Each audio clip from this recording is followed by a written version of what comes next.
আমার নবীজি বলেন প্রত্যেক উম্মতের ফিতনা আছে তথা পরীক্ষা আছে। আমার উম্মতের ফিতনা হলো মাল। আমার উম্মতের ফিতনা হলো মাল। এই মাল দিয়ে তাদেরকে পরীক্ষা করা হবে। আজকে আমি আপনাদেরকে তিরমিজি শরীফের 2336 নম্বর হাদিসের আলোচনা শোনাবো। ইমামুল আম্বিয়া রাসূল পাক সাল্লাল্লাহু তাআলা আলাইহি ওয়াসাল্লাম আমাদেরকে হযরত দাউদ আলাইহিস সালামের জামানার একটি ঘটনা তুলে ধরেছেন।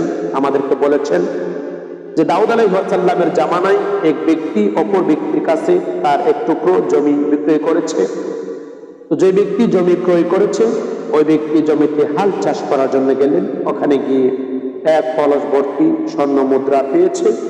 যে ব্যক্তি জমি ক্রয় করেছে ওই ব্যক্তি ওই স্বর্ণ মুদ্রার পাত্রটি নিয়ে যে ব্যক্তি জমি ক্রয় করেছে, যেই ব্যক্তি জমি বিক্রয় করেছে ওই ব্যক্তির বাড়িতে চলে গেলেন। গিয়ে বলতেছেন, ভাই আমি আপনার বাড়ি, আমি আপনার জমি ক্রয় করেছি, কিন্তু মাল ক্রয় করি নাই, এই মালগুলো আপনাকে গ্রহণ করতে হবে।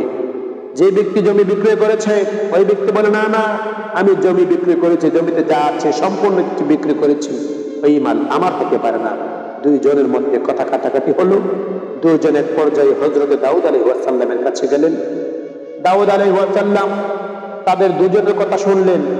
শুনে দাউদ আলাইহিস সালাম তাদেরকে ফাইসালা দিলেন যে কাজ করো, তোমাদের কার কি আছে, সন্তান, তোমার সন্তান কি আছে, তোমার সন্তান কি আছে, আমাকে তোমাদের সন্তানের ডিটেলস বলো।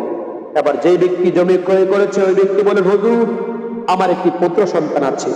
যে ব্যক্তি জমি বিক্রয় করেছে সে বলতেছে, হুজুর আমার একটি কন্যা সন্তান আছে। হযরত দাউদ আলাইহিস সালাম তাদেরকে বললেন, তোমার কন্যা সন্তান তার পুত্র সন্তানের সাথে বিবাহ দিয়ে দাও। তাদের বিবাহের মধ্যে এই মাল থেকে কিছু মাল খরচ করো, বাকি মাল তাদেরকে দিয়ে দাও। সুবহানাল্লাহ, সুবহানাল্লাহ, সুবহানাল্লাহ। তো আজকে আমি যে প্রসঙ্গে আপনাদের সম্মুখে হাদিসটির আলোচনা নিয়ে আসছি তা হলো রাসূল পাক সাল্লাল্লাহু তাআলা আলাইহি ওয়াসাল্লাম বলেছেন, প্রত্যেক উম্মতের জন্য ফিতনা আছে, পরীক্ষা আছে।